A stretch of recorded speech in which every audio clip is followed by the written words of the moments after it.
Et c'est le départ, enfin, j'ai envie de dire. C'était long. Non, on rigole, c'était trop bien. Merci capitaine, c'était vraiment cool. Cliff, t'es content de nous voir partir? Ouais.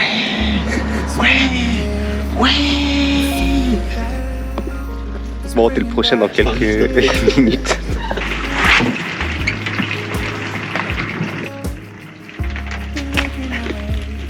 Et ça y est, c'est le départ. Le grand départ. Un dernier mot. Merci. À bientôt. Regardez comme elle est heureuse de partir. C'est sûr, pas, c'est fini. Maxou, un dernier mot. Yes, merci beaucoup, c'était top. Chaque année, il fait le yes. En fait, chaque année, il est content de partir. Oh, c'était cool, merci beaucoup. Dis dauphin. Ça y est, on les voit partir. C'est la fin. Peut-être à jamais. Peut-être la dernière fois qu'on les voyait. Maxou est reparti et nous, on va visiter un peu Palma. Je voulais partir en bateau tout de suite pour profiter du vent. Mais déjà, j'ai l'impression qu'il n'y a pas de vent. Et d'une, du coup, ça sert à rien de se presser. Et deux, on fait tout le temps ça. C'est-à-dire qu'on a tendance à prendre le bateau, arriver quelque part, au mouillage ou n'importe où. On arrive très tard et on repart très tôt. Et du coup, en fait, on voit presque jamais rien des lieux où on va. Et hier, Sadi me disait, putain, c'est vrai qu'on voyage beaucoup, mais en fait, on voit jamais rien des lieux où on va. Et c'est vrai que c'est un peu con. Du coup, aujourd'hui, un peu chill. On passe 2 petites heures avec Ed, parce qu'après Ed, il reste là. Ça va être... Oh non, j'y pense. Oh, mais c'est la dernière journée de Ed. Oh non. Avant d'aller à Barcelone. Comment ça se passe? Comment tu le sens? C'est dur ou pas? Tu sais, après de nombreuses années d'expérience, à venir, repartir, c'est une habitude maintenant, tu vois. Mais est-ce qu'il y a toujours un pincement au cœur, un petit quelque chose? Non, c'est bon. Une petite larmichette? Non, c'est bon. Allez, dis-le. Allez, c'est bon. Allez. Bon, comme on n'a pas beaucoup de temps, on a décidé de prendre un petit bus, vous savez, les bus touristiques là. Donc on va faire quelques images, profiter, et puis après, on s'arrête. On prend le bus sur l'Avenida de Antonio Mora, notre premier arrêt.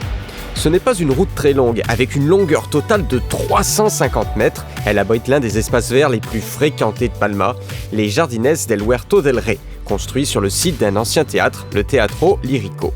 On va ensuite passer la place du Marché, la place d'Espagne pour arriver sur l'avenue de la Mer, l'avenue Gabriel Alomar et Villa Longa.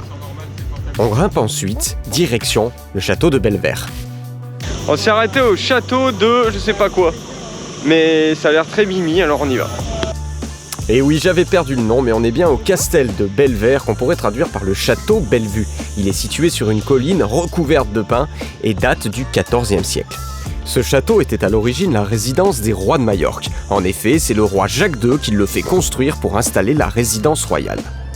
La construction du château durera près de 40 ans et de 1400 à 1800, le château devient une prison. Puis il se transforme au XIXe siècle en usine de fabrication de pièces de monnaie. Actuellement, il abrite un musée d'archéologie, de peinture, mais c'est surtout un fabuleux endroit pour admirer Palma de Majorque. Et c'est là que le nom du château, Bellevue, prend tout son sens. Car d'ici, tout est beau. La ville, la mer et le château lui-même. On est sur la plus haute tour du château, c'est trop beau, le panorama est époustouflant, je suis content de m'être arrêté. Bon, du coup, on en profite pour profiter encore un peu de la vue et surtout pour vous faire quelques images. Et vous l'aurez remarqué, le château, il est circulaire. Mais bon, même si on adore ce château, va bien falloir un peu se presser, car le bateau nous attend.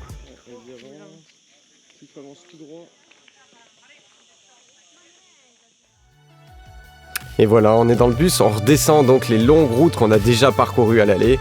On fait quelques images, et puis ça va être le moment de dire au revoir à Ed. Et ouais, parce qu'il part de son côté et nous d'une autre. Et voilà, le bus tour est fini, on retourne au bateau, on met les voiles et on part. Ça y est, c'est le grand départ, Ed. C'est la fin du voyage, Ed. La fin du voyage, le bout du tunnel. Je sais pas comment vous allez faire, mais essayez de faire comme vous pouvez.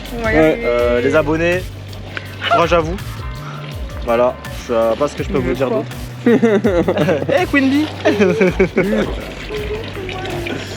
Bon allez, bonne nave.